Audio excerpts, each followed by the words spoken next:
Ngayon, may bago tayong topic and the topic is bakit tayo iniiwan.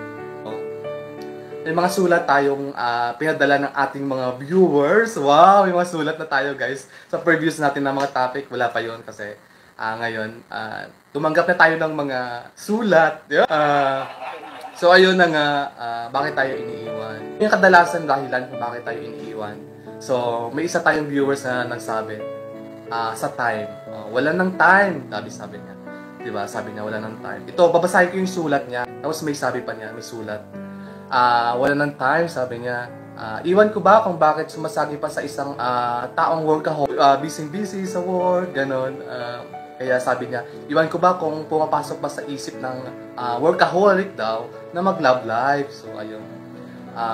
Kung sa pag-aaral daw, kung nag-aaral, magtapos muna, sabi niya.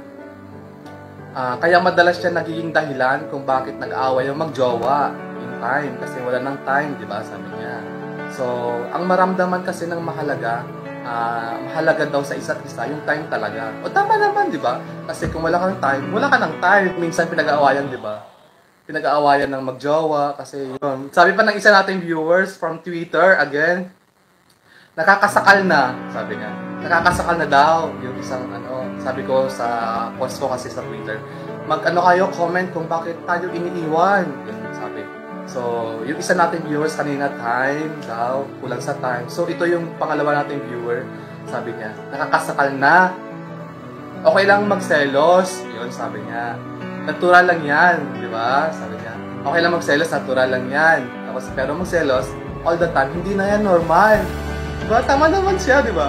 Hindi daw normal na magselos all the time.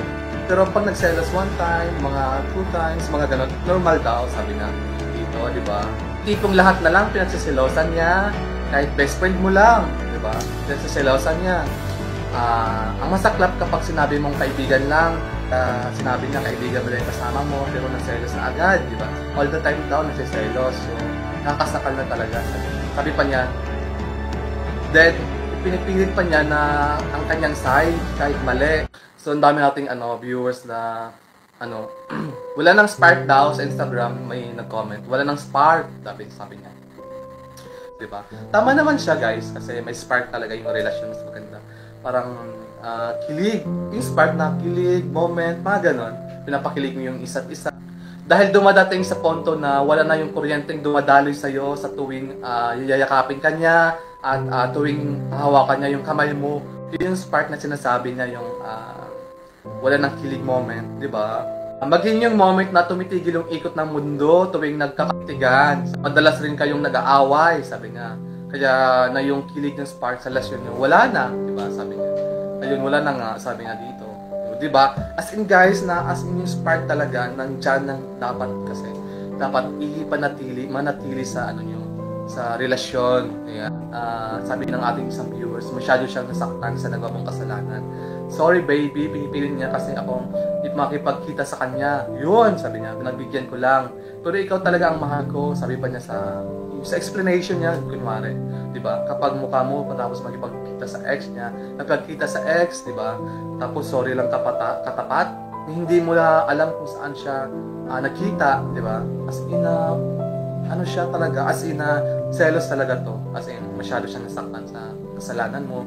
Kasi hindi lang nagsabi ng totoo, pero as in, sobrang nasaktan siya, as in talaga, di ba? Kaya, as in, ayun, nasaktan siya. Naisip mo na baka na mahal pa niya yung ex niya, di ba? Kaya matuto dapat na mag-ingat sa mga nagagawang kasalanan, di ba? Kasi may isang karelasyon talaga, guys, na may jowa talaga na kahit maliit yan yung kasalanan mo, gusto niya palakihin, di ba? Hiwalayan na lang talaga, guys, yan. Kasi hindi na yung selos, ganon. Kasi yung inuungkat yung mga nakaraan para mapag-awayan, di ba? Kahit maliit yung yung away nyo. Tapos sa next na iungkat niya yung mga kasalanan before para lumaki, para hiwalay na, di ba? Para paraan lang, di ba? Kasi parang ayaw na niya sa'yo na maliit nga daw na kasalanan, pinapalaki para siguro maghiwalay na. Grabe, di ba guys? As may nakita siyang mas better sa'yo, sabi niya. Mas better sa'yo. So, nakakita ng mas mahigit pa o mas magaling sa'yo. sinabi ng karamihan na kung mahal ka niyan, hindi ka ipagpapalit kanino man, di ba? Sabi niya. Kaya madalas tayong mga boyfriend, girlfriend, kampante, di ba? Hindi naman masama ang mag-makeup o magbago ng haircut, di ba? Kahit minsan magpaganda, magpapogi, sabi niya. O kahit alam mo na hindi ka ipagpapalit, di ba? Tama naman si Ateng, di ba? Dapat ayusin din natin yung sarili natin, guys. Di ba? Yung sarili, hindi yung dungis-dungis ka, di ba? Dapat ganda, dapat naka-makeup. Kahit sa bahay ka lang, yung mga magjowa dyan, mag-asawa, kahit sa bahay lang, mag-ayos din kayo, guys. Mag-ayos kayo, mamshi, dadshi. Yun, mag-ayos din kayo, magpabango, di ba? Maligo. Sarot.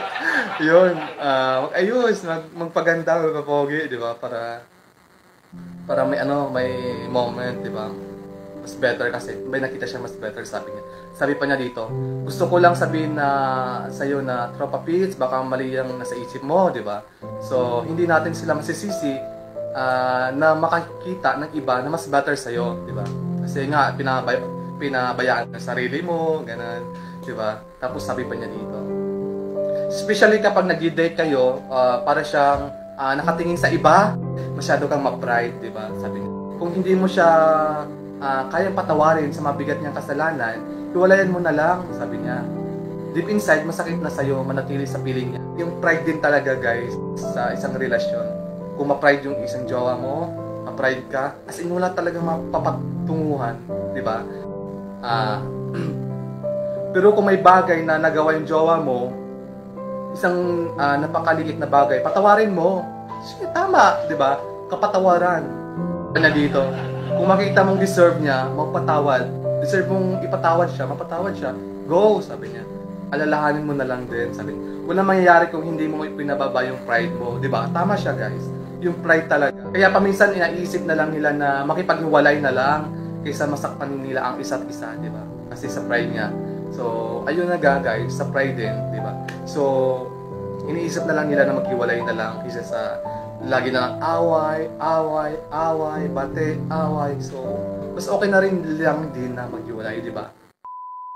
So, see you again, guys. Bye-bye. Stay safe at ingat tayo lagi. Bye-bye. See you again.